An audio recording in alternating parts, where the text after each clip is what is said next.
Well, as they say, the end is here, and it's finally time for the dramatic climax to the war between the Alliance and Team WWF. It's winner take all. It's Survivor Series 2001 from November 18th at the Greensboro Coliseum in Greensboro, North Carolina. This show was nominated by Jonathan Reddy, Ellis Watson, Alan Jolly, Jason Young, Mysterio 99, and Anthony Savardi over on patreon.com/wrestlingwithregret. Like I said, it's a long-awaited conclusion to the invasion storyline as we know it. A lot of time was spent in the middle of it all between the beginning and the end, where not much care and craftsmanship was put into the invasion and to the motivations of the heels, the Alliance, what have you. But you know what? We're going to wrap this up in a nice little bow. And damn, what an opening hype package this is. It shows the history of the company, how it's evolved, and how the landscape's changed over time. We get the music, the shots of the legends in the old gym, the sound bites in the current build, including Heyman screaming in Latin again. They got a lot of use out of that clip. 10,142 people in the Greensboro Coliseum, and to give you an idea of how much the business had died after the Monday Night War and after WCW was bought out, the last time they ran a pay-per-view in this building was King of the Ring 99, and that was a near sellout at about 19,000 people. So it's clear that the interest has really died down, especially in, where else, WCW country. Also, this show got 450,000 pay-per-view buys, which is actually the highest number of buys for the show in 3 years. The match sees Christian defend the European Championship against Al Snow. It's kind of a surprise to see Al back on pay-per-view. We've not seen him practically all year since around WrestleMania time because he's been off TV filming for Tough Enough on MTV. The first season had just wrapped up. Maven and Nydia won that, and they started doing the audition process for season 2 happening around this time. So Al's back here. He has a confrontation with Christian on Heat, and that's what brings about this match. Christian with the advantage in the early going, putting the boots to Snow. Al works his way up from a chinlock position minutes later, tries to go for the trapped headbutts, but Christian back on top. Snow comes back, then he gets the headbutts out. Really has Christian on the ropes here. He almost has him beat a couple of times. Hits a top rope crossbody, but Christian rolls through and almost wins. Al with the snow plow, but Christian getting his foot on the ropes. There's a bit of a chase around the ring. Christian gets back in first, kicks Snow coming through the ropes, the unprettier, and the win. I give it 2.5 stars out of 5. It's a solid opener, but there's no heat to this thing. Like I said, this match was made only minutes before the show went on the air on Sunday Night Heat, so there's no, Al Snow had been off TV for a long time, so yeah, there's not a lot of reason to really care about this matchup, but at least it was done well. Backstage in Alliance HQ, Shane and Stephanie McMahon, along with some others, confront Stone Cold and ask him point blank if he'll be defecting to the WWF at the end of the night, and Stephanie thinks it'll happen because she saw Stone Cold share a smile with Vince McMahon on SmackDown. Smiling! What the hell's that about? Tensions are riding high between everyone, arguing over who the leader of the team should be tonight. A fired up Austin standing up for himself, saying he's here to whip somebody's ass and to destroy the World Wrestling Federation and make sure everyone is on the same side. Elsewhere, Vince and Linda McMahon are having a chat, and Vince telling Linda not to be concerned about what could happen tonight. Frosty tips Cole, asks what Vince thinks about the possibility of the company going out of business tonight. Vince talks about always doing some calculated risks. That's how he's made his money, that's how he made his fortune and became the kingpin of wrestling he is today. He says that his 6 WWF members will defeat the 4 Alliance members and that it's damn near a guarantee. Alliance Commissioner Willie Reeves shows up and says he's not buying Vince's claptrap about Austin possibly defecting back to the Federation. He says he can't wait to see all the McMahons have fought for go down the drain and can't wait for the first episode of Alliance Raw tomorrow. Boy, that's got a nice ring to it, doesn't it? Alliance Raw. And hey, in an alternate timeline, you could be watching the Survivor Series show on the Alliance Network on Peacock. Up next, Regal taking on Tajiri. The feud between these two are continuing, probably because Tajiri's got dick all to do as Cruiserweight Champion at the moment. More on that later. Last week on SmackDown, Regal put the stretch on Tori to win an intergender tag match where he and Ivory took on Tajiri and Tori. Regal absorbs a couple of kicks at the beginning and is very aggressive at the start, gets his nose busted within moments. That's a common theme with Regal. Tajiri slips into a hangman spot in the ropes. Regal point on his legs from the outside. Damn, this match is going hard. JR on commentary talks about how Regal was picked up from the scrap heap before he came to the WWF, which is cold but also true, because if you're familiar with Regal's story, he was, dealing with a lot of substance abuse issues and had to go to rehab between his stints in the WWF before finally being clean and brought back into the company. So fair, harsh but fair. Tajiri with a few more kicks in, goes to the buzzsaw kick, Regal ducks it, blocks another strike, hits the Regal bomb for the win, but he's not done, picks him up, hits another one after the bell. He goes to leave, but then Tori Torrie Wilson shows up to check on her boyfriend Tajiri, so Regal goes back into the ring, hits a tiger bomb on her too. What a bastard. I give it 2 stars out of 5. It was a painfully short match. I really wish they gave it more time, and I don't know if they had to go to the finish early because of whatever injury Regal had in his nose or whatever, but they were able to cram a lot of action into this, intentional or otherwise, in terms of action and drama. It was a violent affair for as short a match as it was, and it was, done very well for, again, the brief time it was given. We get a recap of last week on Raw when WWF Commissioner Mick Foley said he was sick of all these championships bopping around each and every week. Finally, someone who could speak for us. And he announced that there would be some title unification matches at Survivor Series for the US and Intercontinental titles, for the WCW and WWF tag titles. There was supposed to be one for the Cruiserweight and Light Heavyweight titles, but this might explain why Tajiri was wrestling Regal for 2 shows in a row, was because X-Pac, the Light Heavyweight champion, was out with an injury. So that championship was quietly forgotten about for the rest of this angle and not brought up again until early next year. And by the way, there's something I will not miss in this storyline. It's all the damn title changes. I've been talking about it in previous reviews. It's like every week, at least one championship would change hands. And there's so many belts now, the influx of titles coming in from WCW. And it was just so confusing. People would become multiple-time tag champions, and they almost were never the champions of the company they were meant to represent. And it just got so confusing and so muddled. And we'll talk more about one of those belts and the confusion that lies therein in just a second, because Edge, the US champion, is going to take on Test, the Intercontinental champion, to unify the belts. Now, wait, you might be asking, wasn't Edge the Intercontinental champion in the last review we did at Rebellion in the UK? Yes, he was, but then on the Raw afterward, Test cheated to win and become the new Intercontinental champion, and the following week, Edge challenged Kurt Angle, who was then the US champion, to an impromptu match for the title, and he won that. Good God Almighty, it's getting confusing. We get some flirting between Test and Stacy Keibler, who would become an item in real life later on. Test says he wants to partay with her and says, maybe you and I can unite tonight. Stacy gently caresses his butt, and then he says to himself, yeah, she wants me. What brilliant writing for these two. Then we see Edge interviewed backstage. He says he and Test are both tall, athletic, blonde, and have unique first names, but says Test has been dumped by nearly every woman on the planet. He says he won't take Test's big boot, but Test will be saying, I got beat by Edge. What's that all about? You know what? As far as Alliance members are concerned, whether you look at the OG invaders like from WCW or ECW or the defectors from the Federation, I don't think anyone from that group benefited nearly as much as Test did. He'd always been in the mid-card, he'd been a champion in the past, but this is one where he was taken really seriously and he was just up there. He was sharing all this screen time with guys like Booker T and Kurt Angle and Edge and all this stuff. He won both the tag titles during this run with Booker T. He was fighting The Undertaker and Kane as well. That match he had with Kane at No Mercy was a real barn burner. He was on TV in these really high-profile spots on a weekly basis, and we'll find out what happens to them later in this show. But yeah, I think he was one of the real winners of the Invasion storyline from beginning to end. We get some back and forth to start things off. Test showing more of his power, dropping Edge onto the barricade outside. I like how Heyman on commentary talks about the historic names for these respective titles. Like the IC title, he talks about guys like Pedro Morales and Pat Patterson. And for the US Championship, Johnny Valentine and Ric Flair. And how he says, tonight, one of these lineages will die. Well, if only he knew. Edge comes back with the quickness, Test back on top, wearing Edge down. Edge is still able to fire back. He goes for a cross body but gets none of it. Fighting on the top rope, Test with the flying nothing, but Edge hits him with a drop kick. He goes on a big run, counters the pump handle slam into an Edge-o-matic. Test steals Edge's spear, but it's not enough. Edge kicks out of the pump handle, Test kicks out of the spear, Edge with the victory roll and pins to win. I give it 4 stars out of 5. This was my favorite singles match of the evening. I think these two really had great chemistry. I've been liking Edge's work in the Invasion storyline so far, especially his matches with Christian and Kurt Angle.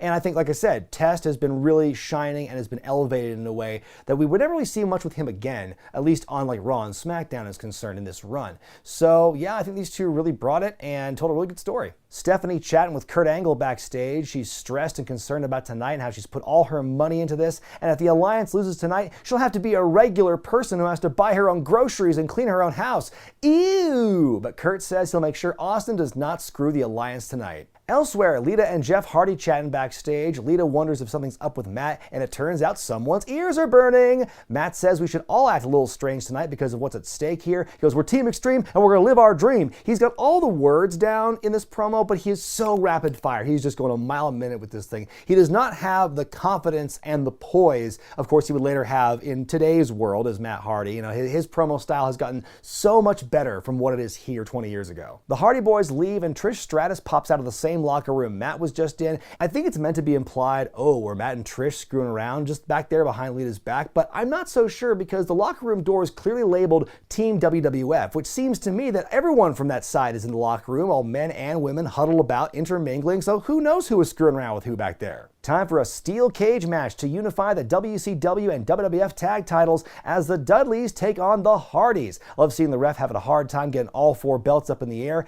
Heyman once again talking about the history of the belts and their respective lineages, but this time when he says one of these reigns will truly die tonight, he means it. It's a cage match with traditional tag rules, which makes no sense to me, and I hate it from the get-go, because how do you handle the whole climbing over the top rope thing? If the illegal man in the team climbs out of the cage when he's not legal, does that mean the team is disqualified? Matt hitting the ropes a lot, which means he's taking his own bumps into the cage wall. Matt tags Jeff in, he's a house of fire. We have back-to-back poetries in motion. Now all 4 guys are in the ring fighting on the cage wall, and from here out, tags don't seem to matter anymore. Top rope Bubba Bomb on Jeff. The Dudleys throw Matt face first into the cage. Jeff is vaulted up, but he climbs instead, and the crowd erupts for that moment. Nice doomsday device by the Dudleys. The Dudleys continue the punishment for a while. They squish Matt into the cage wall. Jeff avoids not 1, but 2 flying Dudleys. Matt comes back into the fray. His mouth is all busted open as they hit their double team attack onto Bubba. Stacy Keibler, the Duchess of Dudleyville, she gets a table out from under the ring. She seduces Nick Patrick to steal the key from him, like pickpockets him very blatantly to unlock the cage door.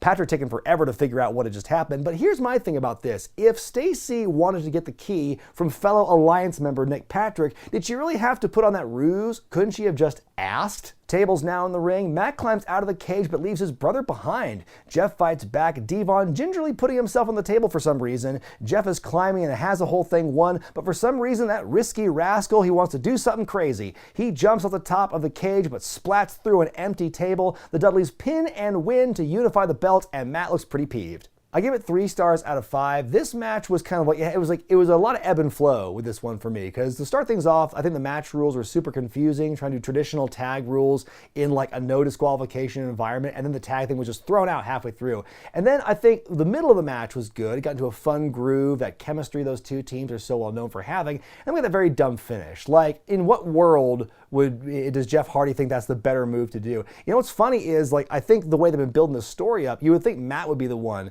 to cost them the match. And even though Matt was selfish in climbing out first, like without clearing it with Jeff, like, you know, Jeff definitely screwed up here more than him. And it really helps justify like what Matt Hardy is going through. He's not just some sketchy, creepy guy who like doesn't like the situation for the heck of it. Like, he's actually feeling kind of motivated that this Hardy team, the Team Extreme, living the dream, is not working out. Commissioner Mick Foley at WWF New York, and he's not at the big pay-per-view. Why? Well, Foley says he's been ordered by Vince McMahon to be there, and if the commissioner has to answer to Vince McMahon, the position is kind of a joke. Wow, he just said that on live TV. He says if the Federation wins, he'll be in Charlotte the next morning and have some choice words for Vince McMahon. Boy, does he ever, because Mick Foley is on his way out the company. He's got 1 foot in the door right now, and this all stems back from just how he was used and treated, or mistreated, I guess, as the commissioner, because he's brought back on TV to be this other kind of authority figure in an angle that already has way too many authority figures between Shane and Stephanie and William Regal and now Mick Foley, and Vince McMahon is back. There's way too much stuff going on. So Foley was not really well used. Like, famously, he went to the Raw show in Long Island, his hometown, where he lives, like, oh, we don't have use for you. And the same thing happened later that week at the SmackDown taping nearby, which seems like a real slam dunk booking decision. Hey, get the cheap pop machine, Mick Foley, in his hometown, and he's also the babyface authority figure to help kind of like battle the heel authority figures, and he's just not there. So the whole idea of him being in this storyline, it felt like kind of a wasted opportunity, and I can understand why Foley is frustrated here, and it's the beginning of the end of his run at the company, and we'll get to that by the end of this this review, though. Backstage, Scotty 2 Hotty warming up for the Immunity Battle Royal. Test asks if he's in the match. Scotty says yes. Then Test beats him up and takes his spot. Time now for the Immunity Battle Royal. It's a 20-man over-the-top match with guys from each team. The winner receives immunity from being fired for a year, even if they're on the losing side tonight. We also see the pay-per-view debut of new tag team Billy Gunn and Chuck Palumbo before they become Billy and Chuck and made Ruthless Aggression history. Crash Holly also back on pay-per-view for the first time in forever. Good to see him there. Sean Stasiak is out immediately. Nice seeing ya. In comes Taz, and Paul Heyman is in shock. Of course, famously on the SmackDown before this pay-per-view, Paul Heyman did his classic, wart shoot promo against Vince McMahon right to his face, telling about how Vince, undid all the promises his father made to destroy every territory in the pursuit of ultimate power in wrestling, or as Vince calls it, sports entertainment, because wrestling's a dirty word. It's a really amazing promo, and I think that was one of the real bright spots of not just Paul Heyman's time in that run, but also just the entire Invasion storyline. They wait till the last minute to get this really good nugget in there, and it ends when Taz gets up from his commentary table and chokes him out with the Taz mission. It's his biggest moment all storyline after repeatedly just getting his dick kicked in, and he can only get his heat back on the color commentator. Weak! Bradshaw hucks Kidman out of the ring. We're down to Bradshaw, Lance Storm, Test, and Billy Gunn. Test taking out Storm and Bradshaw at the same time. Billy Gunn almost catches him, but Test cuts him off and boots him. Gunn goes flying. Test wins and receives that precious immunity. I give it 1.5 stars out of 5. This was a fairly short and painless battle royal. I think it's interesting. The only people I saw who got real times to shine and have a real big spot in the battle royal, the Alliance guys at least, were all kind of made to look dumb, like Hurricane and Chavo and Hugh Morris and Taz, for instance. I think it was good heat by Test to sneak his way back in after losing the Unification match earlier. He sneaks in, he stays relevant and stays important to the storyline here, and I think he's a very good heel. It's very much kind of like a dumb kind of character, dumb musclehead, but it's just, I think it really works for him. And yeah, I can't say enough good things about Test at this point in the Alliance and the Invasion storyline, because I think for him and his character it all works. Booker T and Shane McMahon having a chat. Booker does not trust Austin, but Shane says that he trusts him, so Booker should as well. Booker says he hopes Shane is right. On we go to a 6-pack challenge for the WWF Women's Championship. There's a title we've not heard about in several months. Now, Chyna, who at this point was the reigning women's champion, had been off TV since WrestleMania. She is a couple of weeks away from being officially out of the company, but the belt has been upheld, or it's been removed from her, and so now we've got 6 women, 3 ladies from each team, fighting for the vacant championship to kind of kickstart the new division. You got Trish Stratus, Jacqueline, Lita, Ivory, Mighty Molly, and it's Jazz, formerly of ECW, making her Federation debut after some time in developmental. Off to a strong start against Lita here. Everyone gets a chance to get a little something in. The Alliance ladies triple team Trish, but the WWF makes the save. Lita and Jackie with some poetry in motion, but then Jackie jumps her on their second attempt. Lita with a moonsault. The pin's broken up. Lita's dumped out of the ring. Jazz with a tumble to the outside. Trish hits Ivory with the Stratus faction and wins her first women's championship. I give it 2 stars out of 5. This was another very short match. I think that it was well executed, but you could tell the ladies were not given a whole lot of time to do stuff with this, because it was boom, boom, boom. Everyone get their stuff in. All the strongest female workers right now were kind of collected in one place at one time for once in this entire angle, which I thought was very nice.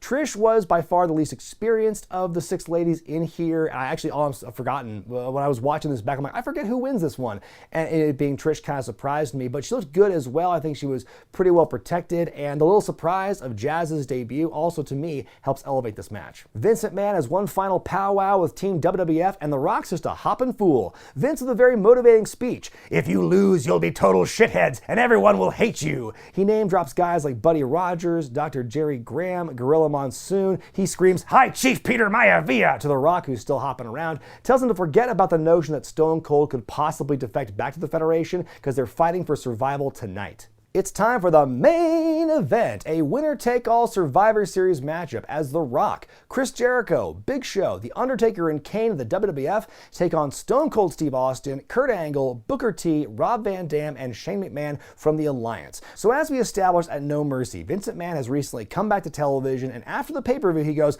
"I'm sick of all this Alliance crap." And so just like that, now it's time to finally wrap this shit up in a bow and get things over with. It's a winner-take-all match announced for Survivor Series, and whichever team wins, the other company is out of business. So at last, after several months of them seemingly not caring about the angle, it's time to finally end it. As I mentioned in my Rebellion review, Kurt Angle defects to the Alliance soon after the match is made. Vince McMahon takes his spot in the match for about a week before he gives it to the Big Show, who's really been kind of a non-factor in this whole storyline. Definitely not a top player, so him being put in the main event seems kind of forced and out of nowhere. Apparently, they were going to go through with Vince being in the match, but he was injured going into it, which is why the Big Show is replacing him here. But here's a crazy thought. If I got my wish, and if Rob Van Dam actually did defect to the Federation from the Alliance, like I think would have made a lot more sense, probably wouldn't be having this problem. The Rock and Chris Jericho, who have been infighting for weeks, have seemingly patched things up for now until business is taken care of. Meanwhile, Vince suggests that Stone Cold himself will defect from the Alliance and come home to the Federation at Survivor Series.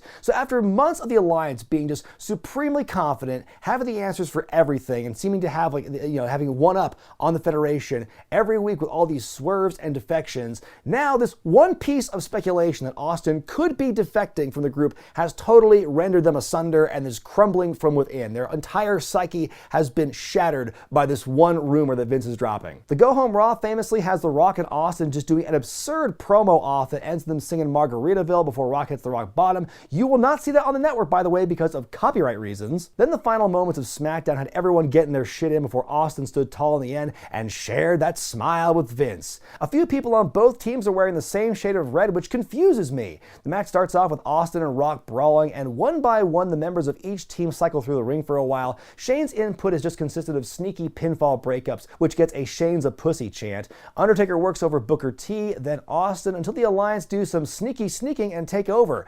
Big Show finally in the ring for all of a minute, then Show takes the angle slam, the scissors kick, the 5-star, then the Shane elbow for the first elimination. About a minute after that though, Shane takes a choke slam, a tombstone, a lionsault, and then Shane's gone. Booker decks Kane and the whole thing breaks down into a brawl. RVD with a top rope flying kick, and Kane is gone. Taker on a huge run, striking everything that moves, hits the last ride on Angle, but Austin hits Taker with a stunner, drags Angle's body on top, and the Undertaker's gone. The Rock throws Booker T into Kurt Angle, rolls him up, Booker's eliminated. I like this counter by The Rock where he catches RVD on the top rope and just powerbombs him.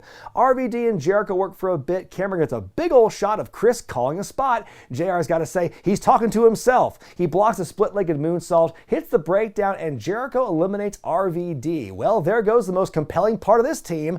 Down to Rock and Jericho versus Austin and Angle. Jericho even gets Angle caught in his own ankle lock for a second, but otherwise spends a lot of time taking heat from the Alliance. Rock gets the tag and goes wild, hits a much nicer looking dragon screw on Angle than he did on Jericho the previous month, makes Angle tap to the sharpshooter. Austin's mouth is busted open. Man, Survivor Series, night of busted faces, as he takes on Jericho. He counters a roll-up into a pin of his own, and Austin eliminates Jericho. Jericho stays in the ring and hits Rock with the breakdown because he's an idiot, I guess. The Rock kicks out though. Jericho wants some more, but the Undertaker stops him, taping his proverbial wrists to get Chris to the back. Austin throws Rock out of the ring, and I can't get enough of the sound the Rock makes as he goes flying.